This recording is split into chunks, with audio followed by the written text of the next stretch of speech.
pero obviamente, pues como les digo, son tantos animales, le pasa uno que otro con el ombligo mal cicatrizado o alguna malformación. Eso es, pues, hay un margen de error aceptable. Entonces listo. Entonces vamos a seguir. Vamos a tomar entonces el tema entonces de fertilidad.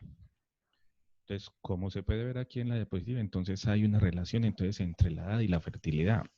O sea, esperaría uno pues que, y si no también, el pico de fertilidad, o sea, es una relación como en forma de U inversa. O sea, los animales que están entre 34 y 50 semanas de vida son los que presentan la mayor índice de fertilidad.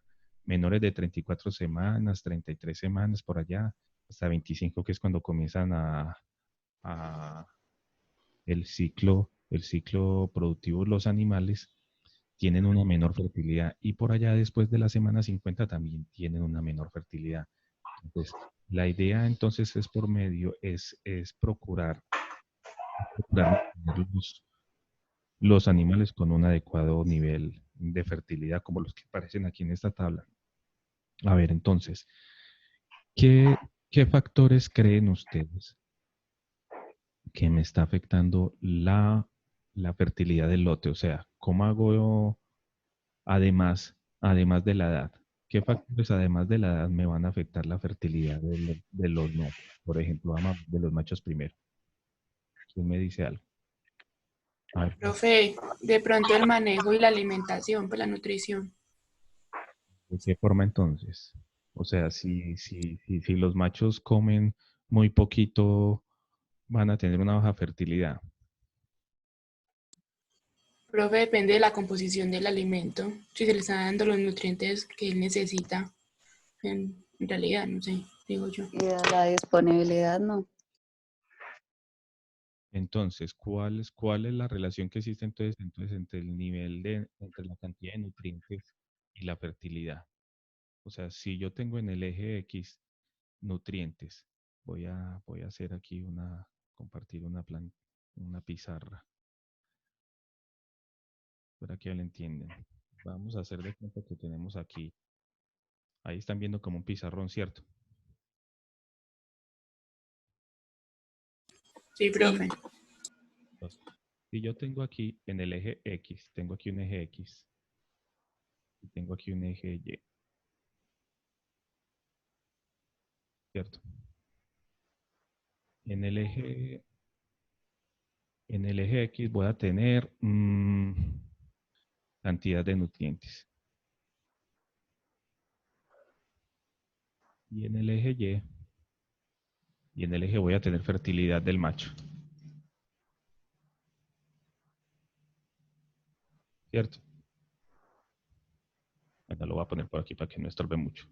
Fertilidad. ¿Cierto? Tenemos esos dos ahí. En el eje X tenemos cantidad de nutrientes y en el eje Y tengo fertilidad. Entonces, ¿cómo es esa relación? ¿Quién me dice algo? ¿Puede ser así? ¿Ustedes qué creen? ¿Se da así de esta forma? ¿O se da así de esta forma? ¿Qué dicen ustedes? A ver.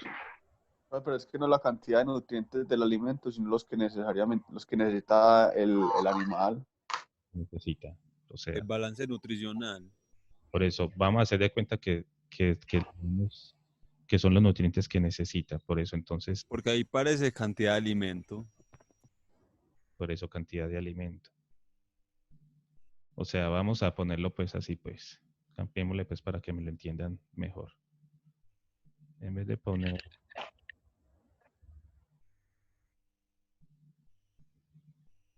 Vamos a poner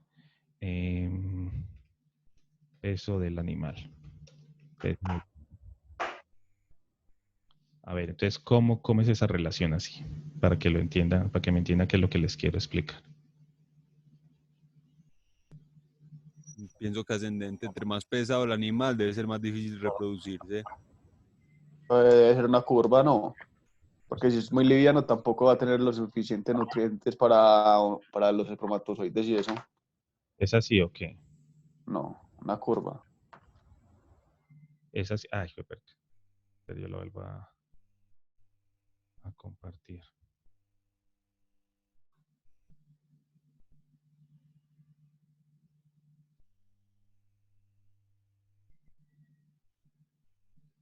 En verdad es de esta otra forma, es así. Es así.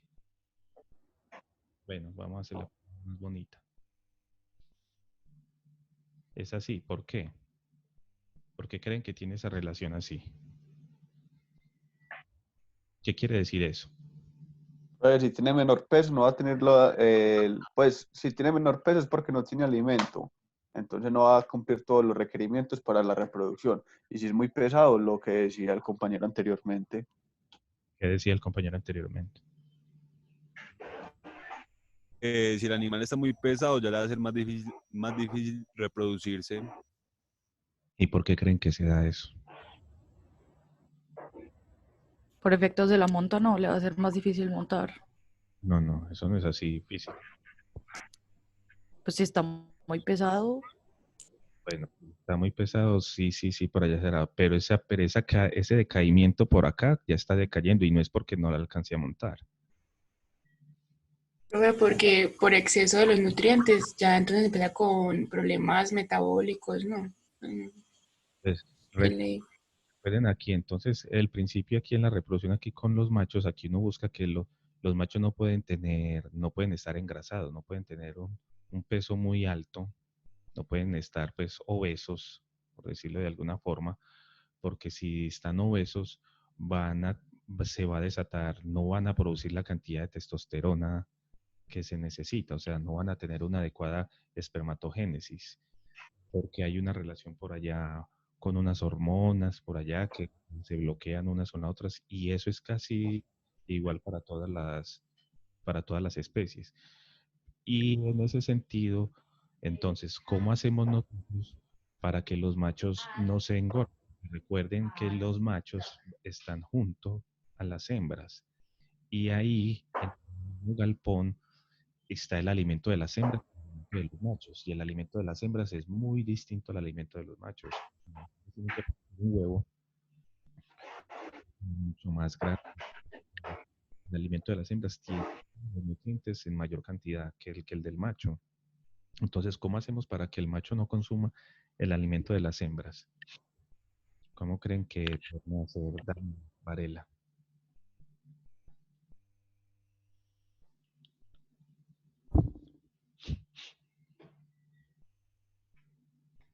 Profe, sí, dígame. Sí. Sí, conteste. Repíteme por la pregunta, profe. ¿Cómo hacemos para que el macho no consuma el alimento de las hembras? Profe, pues, por ejemplo, yo he visto que en algunos galpones utilizan como comeros automáticos.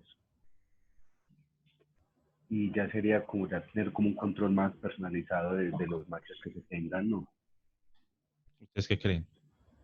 O sea, vamos a coger cada gallo y vamos a ponerle y vamos No, pero al menos el lote sí.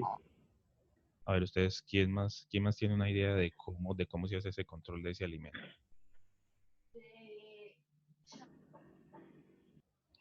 A ver, Luisa.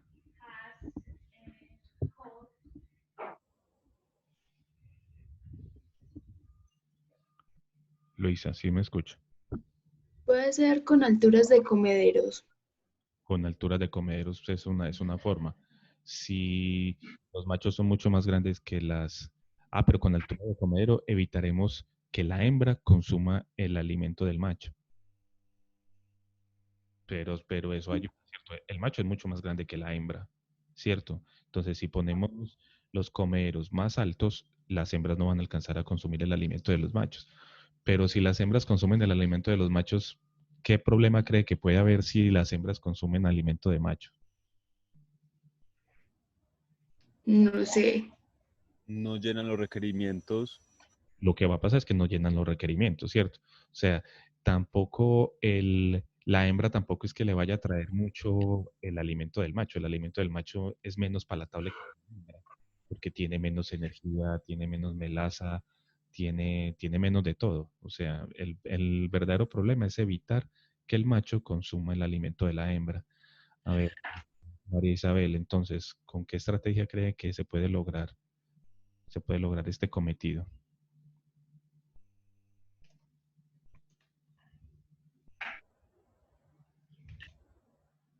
Poniéndole otros materiales pues al alimento, pues otros insumos diferentes que el macho no consuma. No, a ver, vamos a ver, ¿cómo lo harían? Profe, pues no sé, yo aquí pensando, yo no sé nada de aves y tampoco he visto los equipos, pero si usted está diciendo que el macho es más grande que la hembra, yo supongo que deben haber un comedero en el cual él no pueda meter la cabeza o algo así, no sé.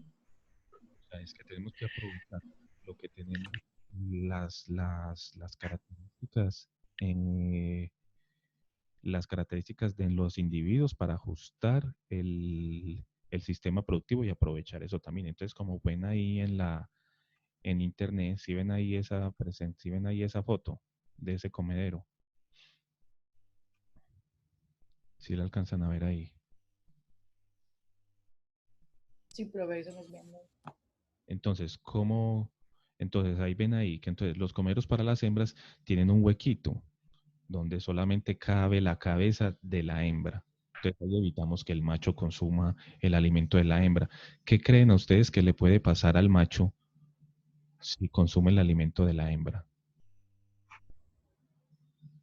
¿Qué creen? Se puede engordar muchísimo. ¿Qué le puede pasar? Profe, pues que ya no va a querer el alimento de él y va a intentar hacer competencias con la hembra por el alimento. Pues por hacer más palatables de la hembra. Ya no la va a dejar comer. Pues ese comportamiento yo creo que va a ser pues como que más bien como que difícil pues que se dé, pero bueno, pronto por allá. Pero también, a Es ver, que puede consumir más cantidad de grasa que tiene el alimento de las hembras y le puede causar problemas de fertilidad. si eso es lo que eso puede causarse inicialmente. Y también puede causarse un problema muy grave como una enfermedad que se llama visceral. La gota visceral es un problema renal que se da por exceso de minerales, por exceso de calcio. O sea, recuerden que el alimento de las hembras tiene muchísimo más calcio, tiene 8 veces más calcio que el del macho. Tiene 4 veces más, tiene 4 veces más calcio que el alimento del macho. La relación calcio-fósforo de las hembras es 8:1, mientras que en los machos es 2:1. Entonces, si el macho consume el alimento de las hembras, va a tener y consume toda esa cantidad de calcio, va a tener un sobreesfuerzo. Los riñones se van a tener que esforzar mucho más para eliminar ese exceso de minerales que va a tener él. Como unos cálculos, digamos, haciendo una comparación en humanos, le darían como unos cálculos. Pero pero en las aves, eso en verdad se llama se da una cosa que se llama gota visceral. Gota visceral también se nota mucho en los animalitos de un día de vida, que se nota yo les voy a poner aquí esto.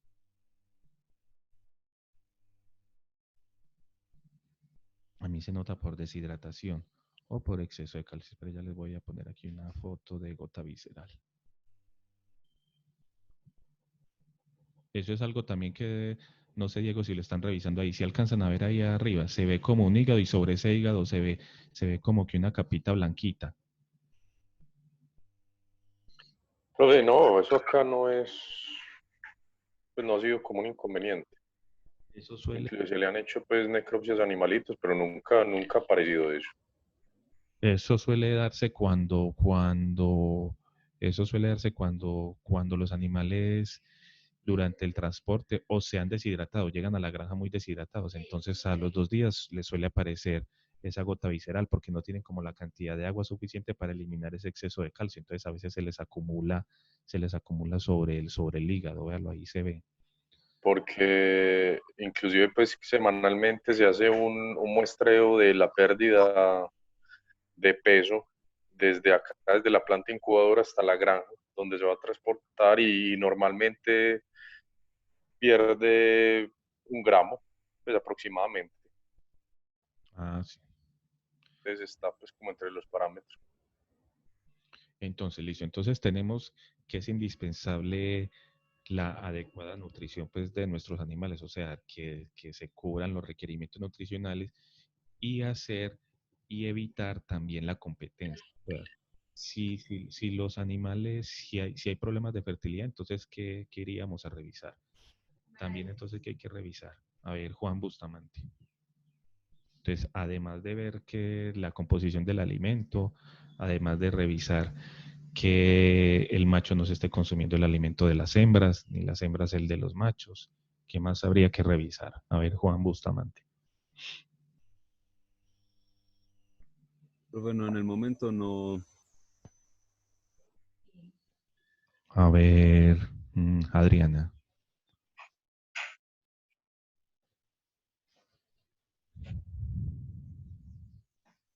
Que es un factor con el que a veces la gente se descuida mucho y que va a estimular y que va a hacer que se dé mayor competencia por el alimento dentro del galpón. A ver, ¿el qué? El estrés de pronto. No, pero eso es lo que le estoy diciendo que me diga es una cosa que causa un estrés. Ah, no, profe, no se me ocurre nada. Hay que revisar también la cantidad de comederos. Si hay menos comederos de los que se requieren, pues entonces los animales van a tener más dificultad para acceder al alimento, ¿cierto? Entonces hay que revisar que los equipos estén en la cantidad que es, la cantidad de... Profe, Dígame. ¿cuántas gallinas son por gallo? Gallinas por gallo son 10.1 más o menos. Un 9% de la población deben ser machos y un 91% hembras. Pero eso también se lo recomiendan. Cada línea tiene su manejo. O sea, puede ser desde 10 aves, desde 10 hembras hasta 11 hembras por macho. Más o menos 10.1 se está manejando. También eso, la relación, muy bien la observación que hace Jairo ahí, porque eso también puede afectar la fertilidad. O sea, ¿ustedes creen que que si el macho, que si el macho tiene menos hembras, que si hay menos hembras por macho, se va a aumentar la fertilidad o no? A ver, ¿Puede empezar una competencia entre los machos? No. se va a generar es una competencia entre los machos, ¿cierto? Ahora, y si ustedes creen que si hay muchas más hembras por macho, ¿qué va a pasar? No alcanza a pisarlas todas y no tiene líquido para inseminar a todas. Ya no va a haber ya no vamos a tener el problema de competencia, sino que vamos a tener es el problema de que el macho no va a alcanzar a pisar todas. Entonces, es muy importante mantener esa relación, o sea, irlo reponiendo. O sea, en la medida que los machos van muriendo, irlo reponiendo. Porque si dejamos que, por ejemplo, se acostumbre a tener si dejamos esta situación durante mucho tiempo, cuando introduzcamos nuevos machos, ese macho que tenía 13 hembras no va, no va a decir, el nuevo, cada uno darle una hembra para que él tenga las de él y nosotros nos quedemos con las de nosotros. No, el macho va a intentar defender sus hembras, ¿cierto? Entonces, si permitimos que esa relación macho-hembra inadecuadas permanezcan durante mucho tiempo en el galpón, después va a haber mucha dificultad en volver a acostumbrar a los machos a una nueva cantidad de hembras por macho, por precisamente la disputa que se da. O sea, así el macho no las alcance a pisar todas. Si él sabe que son las de él, no va a dejar que los otros machos se le acerquen. O sea, así, o sea, es como por decirlo así, si no es para mí, no es para nadie. O sea, el macho va a pensar pues así de esa forma muy egoísta. Entonces, hay que procurar mantener entonces una relación hembras por macho adecuada y eso como se va desfasando en el tiempo por la mortalidad y por los machos que uno va reemplazando, no permitir que esas relaciones, que esas relaciones inadecuadas duren en el galpón. Profe, la vida productiva de un macho, ¿cuánto tiempo es y un precio comercial más o menos, independiente de la línea que sea, cuánto es más o menos? El peso comercial. No, el precio comercial y edad productiva. El precio de un macho reproductor. No, ahí sí me gusta. ¿Cuánto costará un macho? Yo creo que un macho estará por ahí 5.000. Pero día del reproductor. Está de un día, está como en, eso es como $3 más o menos. A ver, $3. O sea, Pues acá. Pero entonces esos serían importados, pues allá se los llevarían importados o allá tienen cara comercial. No, eso todo es importado, todo eso viene de Estados Unidos. Llegaría en huevo y allá en No, incubador y ya se lo venderían a usted. Llega de un día de huevo Estados nunca Unidos. lo vende. Llega de un día sí, de vida. ¿Y por qué nunca se vende el huevo? Pues si de pronto saben. porque es muy difícil usted comprar un huevo pues fértil. O sea, usted va a comprar. Sí, eso no, pues no, la verdad no sé por qué el huevo no lo venden, pues, pero más costosos, o sea, Y porque transportar un huevo trae pues muchas ¿O quiere un huevo sexado, probabilidades. Jairo? Sí. es difícil transportar un huevo fértil que un animal de un día. Pero eso sí se ve. O sea, aquí en Colombia hay granjas que sí compran huevo fértil, pero es porque aquí en Colombia tenemos granjas de bisabuelas, son los que compran las bisabuelas, pero compran ese huevo fértil porque esos animales ya son tan costosos, tan costosos que sí les justifica. O sea, Profe, qué pena, es que se escucha por allá súper lejos, o no sé si soy yo, le estoy subiendo el volumen cada y luego cuando habla Diego me retumban los oídos. A ver, ¿cómo? Pero sí, el profe se está escuchando muy pasito. Ahí le voy a subir volumen. Mejor. Sí. Bueno, ahí le subí volumen, vea. Entonces, los animales solemos manejar las empresas, les queda más fácil comprar animales de un día, porque estos animales de un día son más fáciles de transportar, ¿cierto? Recuerden que las aves son, al ser animales ovovivíparos, tienen un saco vitelino, entonces pueden ser transportados grandes distancias y pueden durar, pues por decirlo así, entre comillas, un tiempo sin comer, porque tienen dentro del organismo esa yema, ese saco vitelino, ese vitelo que les va a servir de alimento y de nutrición, mientras que un huevo fértil habría que controlarle mucho las condiciones para que no se dé un desarrollo embrionario o temprano, o sea, es mucho más difícil manejar en un huevo fértil. Sin embargo, usted puede comprar huevos fértiles, por ejemplo, de animales, se ve que compran huevos fértiles de animales cuya reproducción es muy difícil, por ejemplo, de un halcón. O sea, ahí sí usted pues compra un huevo fértil de animales que son mucho más costosos, pues, ¿cierto? Entonces, sigamos entonces con nuestra fertilidad. Entonces, en términos generales, ¿cuáles son los factores que afectan la fertilidad? Lo van a poner aquí en el chat. A ver, Daniel Varela, ponga uno de los factores que afectan la fertilidad de los machos. Profe, lo que usted dijo del exceso de minerales, el peso, En el chat. la edad, o que... Escríbanlo En ahí el chat. para que les quede ahí, pues. O sea, como hagamos como un resumen, pues ahí. Peso. ¿Peso de qué? Pues del macho si está muy flaco, muy gordo, usted lo que nos explicó que eso era, pues, era una curva. Ah, bueno, el peso del macho. Muy bien. La edad. ¿Qué más?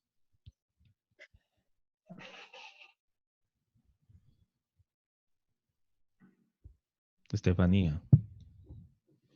Ay.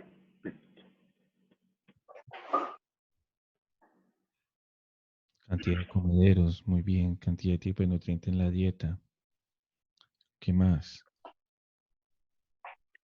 Cantidad de machos por hembra. Cantidad de machos por hembra. Relación machos-hembra. Ahora, ¿qué factores van a afectar entonces la fertilidad de la hembra?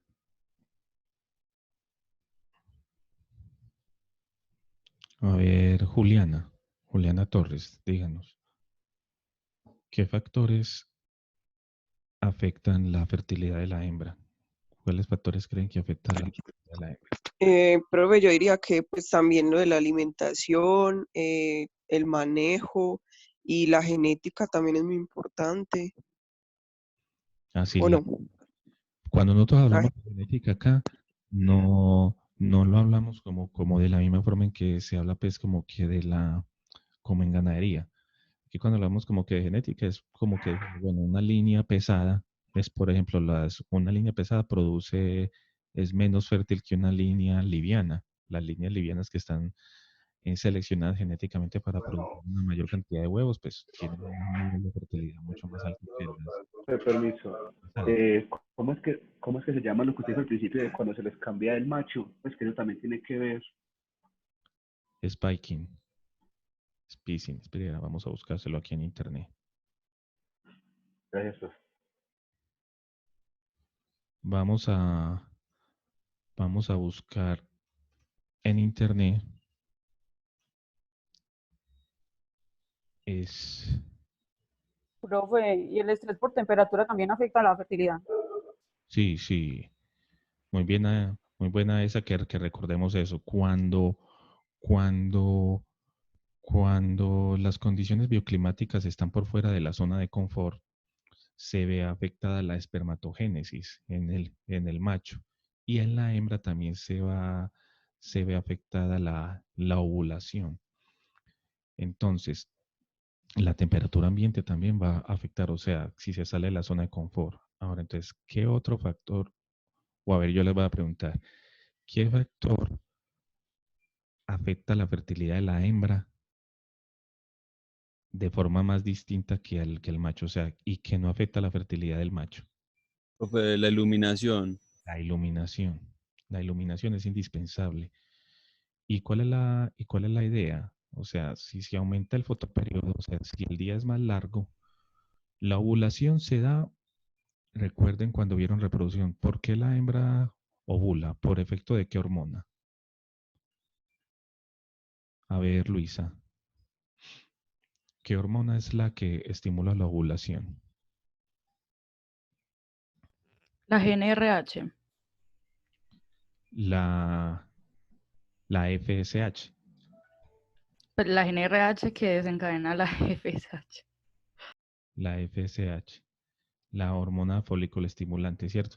Y esa hormona folículo estimulante, ¿por qué se produce? Por la GNRH, ¿cierto? ¿Y y por qué se produce la GNRH? No es como un estímulo en el hipotálamo. Es el estímulo, y ese estímulo del hipotálamo, ¿de dónde viene? De la luz del De, fotoperiodo. de la luz, o sea, cuando sale el sol. Por eso es que más o menos, después de que sale el sol, más o menos se da un lapso entre media hora, una hora, ¿cierto? Un tiempito más, dependiendo pues si ya se dio la postura del huevo. Y se da ese desprendimiento de ese óvulo, ¿cierto? Y se comienza la formación de un nuevo huevo, ¿cierto? Entonces, a diferencia de los machos, las hembras son mucho más sensibles al fotoperiodo. La idea es que si se aumenta la duración del día, como van a recibir más temprano ese estímulo lumínico, entonces se va a dar la ovulación más temprano. O sea, ella no ovula de noche, la ovulación, aquí dice que quedan 40 segundos. Y dice que me está cobrando, bueno, ya se van a acabar estos 40. Tintico. Entonces, la duración del fotoperiodo entonces va a ser uno de los factores que va a afectar más la fertilidad de la hembra que del macho, aunque también va a afectar el macho porque va a estar condicionando el comportamiento de este. O sea, las aves cuando ven oscuridad, pues disminuyen su actividad, ¿cierto? Sea cual sea lo que estén haciendo, ellas frente a la oscuridad, pues a menos de que sean aves pues, nocturnas, frente a la oscuridad siempre van a cambiar su comportamiento. Pero a las hembras las va a afectar más directamente porque el fotoperiodo es el que termina estimulando la ovulación. Bueno, venga muchachos, vamos a dejar hasta aquí esta primera parte y van a ir media hora, van a ir a desayunar y ay no, sí, media hora. Van a ir media hora y nos vemos entonces a las 8:25. Pues de derecho voy grabando aquí estos videos que se están generando y volvemos a las 8:25. Listo, gracias. Listo, por aquí les vuelvo a mandar el link en un momentico. Listo, profe. Listo.